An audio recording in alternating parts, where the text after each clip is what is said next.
You should be there. Okay.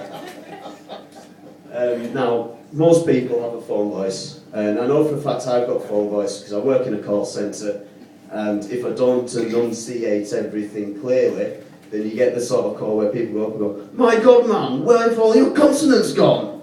Or alternatively think they've called Emmerdale Farm by mistake. My mum's the best with phone voices because she's English. She's always lived in England, but both her parents were from Scotland and her elder siblings. So at home there were a lot of Scotch accents. So they speak to each other in Scotch accent. So what happens is you can tell who she's speaking to by how she speaks on the phone. Like if it's me and my brother, she'll speak normally. "Hi, how's it going? No, you can't have any money." Whereas if it's someone like the bank, she'll put on what we would call the phone voice, and she'll go, "Oh, hello, Mrs. Grundy here. No, you can't have any money." But if it's a member of a family, it's, "Aye, now you can't have no money, you wee bastard, yeah, you're a monkey." Which is all very strange. Do you know sometimes where, even if you don't know someone, there's a situation where just one word explains everything and no more needs to be said?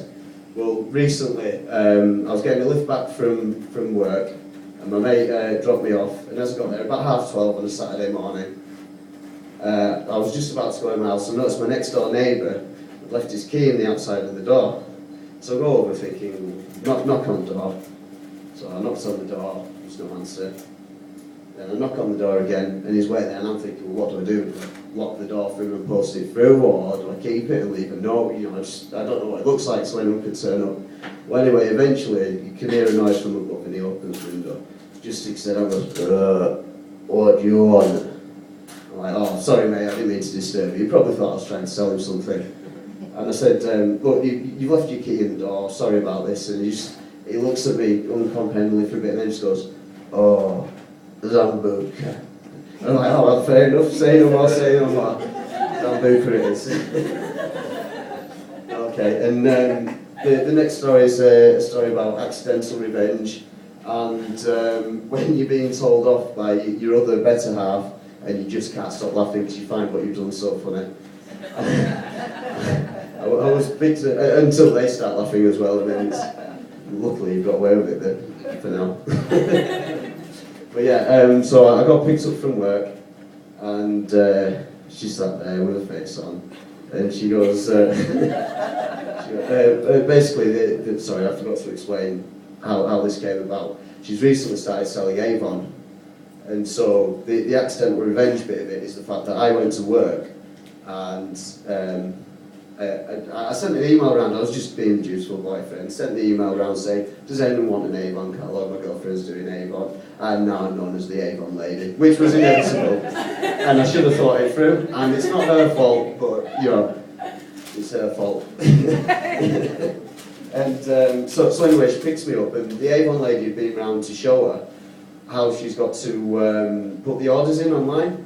So she comes round to the house, she makes her a cup of tea. It's the first time she's ever met this lady as well. So she sits her down in the living room, and the only computer we've got in the house is my laptop.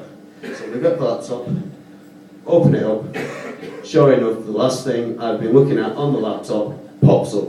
And I'll leave you to think what that may or may not be. So yeah, and she didn't even know she lived with anyone, so that made it twice as embarrassing for her.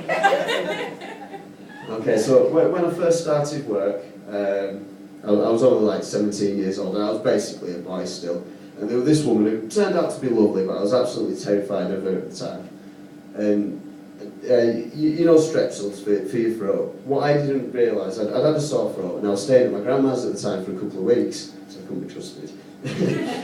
Well, my mum and dad were on holiday, and grandma's being grandma, she went into the medicine, it's about that big.